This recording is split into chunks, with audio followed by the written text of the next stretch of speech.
The name of this piece is called Shuck and Jive, We're Staying Alive. And Shuck and Jive is a term that was used in African American culture for when a slave or somebody who was employed as a servant would start acting evasively in the presence of an authority figure. Um, so, what this means is that slaves would create sort of clever behaviors and impromptu sort of storytelling to sort of confuse the person who was in charge, and so that they could avoid punishment, or if they were doing something they would suddenly act in a certain way so that it would be more evasive, and that the master at the time would not catch on to what they're doing. So it was to misdirect or to mislead. And the reason why I found this quite interesting is because in North America, there is a lot of documentation about slavery. There's also a lot of documentation that comes from the slaves themselves. Maybe not a lot, but more so than what we've recorded in South Africa. The accounts of slaves have always come from third parties and not directly from them. So I found this quite interesting, and just to sort of give context, that's why I put this term in, which is shuck and jive. Um, so just to go through the work itself, on the left hand side over here, we start off with, we see this character over here, and he's got the words saying Puana. This appears in some of the other works as well. And Puana is placed in his mouth, which um, means sir. Um, on the second character over here, we have sort of scrambled up words, which is REFE, and this is three, um, but it's actually an E that's backwards, and it's quite simple to see. What it really says is free.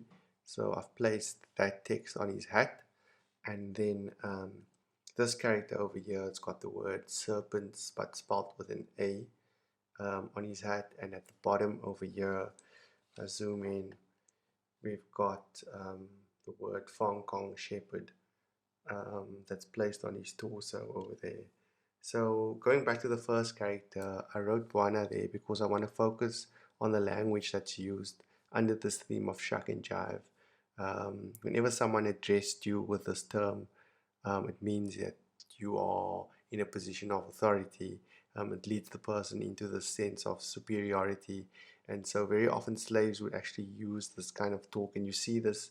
It's type of psychology. It's even used in today when somebody addresses you and they say, "Oh, hello, boss. How are you?" It's used, and it might not become from a place of with somebody doing it to manipulate you, but it does put the person in this false sense of superiority, and so that falls under this theme of shuck and jive.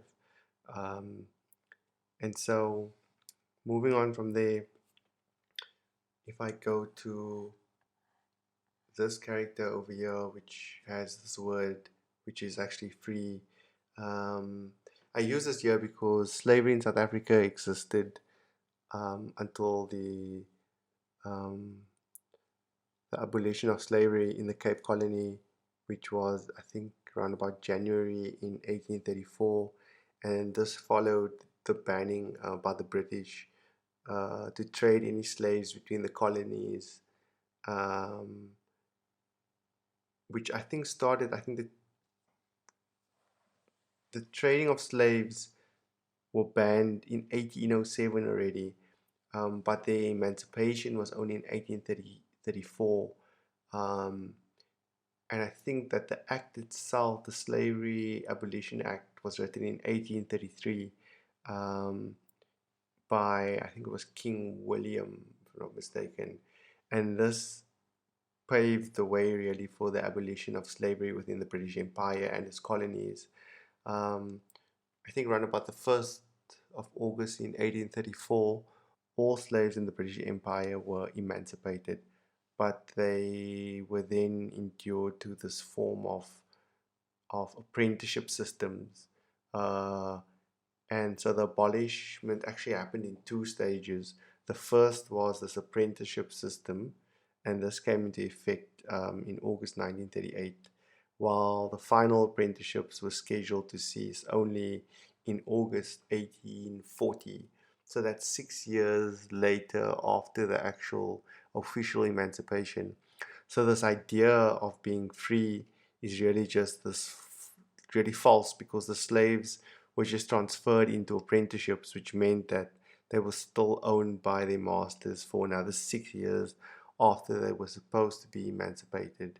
And so this really is sort of like, the celebration takes place, like you can see they looking sort of at the viewer, and they've got this look on their face like they are celebrating, but at the same time their eyes is caught wide open like a deer in headlights, where don't celebrate too soon really is probably the tone that comes out of this. um, Moving on to the next character over here. um, on top here we have the word serpents. It's actually an anagram um, for another word, but I won't actually go into detail about this because this once again links to another painting. So I'll reveal more of this information at the later stage, coming back to this character and especially this area over here on his hat. But I will speak a little bit over here at the bottom as well. We do have this text over here which says Fong Kong Shepherd. And Fong Kong is a word that is used to describe imitation or fake. I'm not sure where it comes from. I know growing up we sort of use this word. I think it comes from the word Hong Kong, and people in Cape Town, I'm sure, although in South Africa, use this word to not, they don't say Hong Kong, they say Fong Kong. And it could possibly be sort of a play on the word Hong Kong. It might even be a bit derogative. Um, and so it's really sort of giving this idea of a fake shepherd. And what I mean by a fake shepherd is um, this being led by somebody, and in this case being led by slaves, being led by their masters into this false sense of freedom, that they'll be set free and they are now in apprenticeships and they are actually free people when they're really not, and they really just having to do the same things that they've done before, and they carry on doing this for 6 years after they were supposed to be set free already. And that's why I put it there.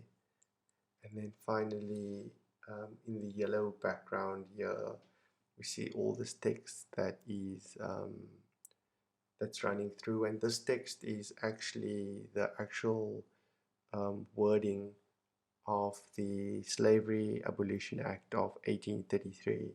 And so this is running all through the whole background of the painting, and I just painted these characters over there.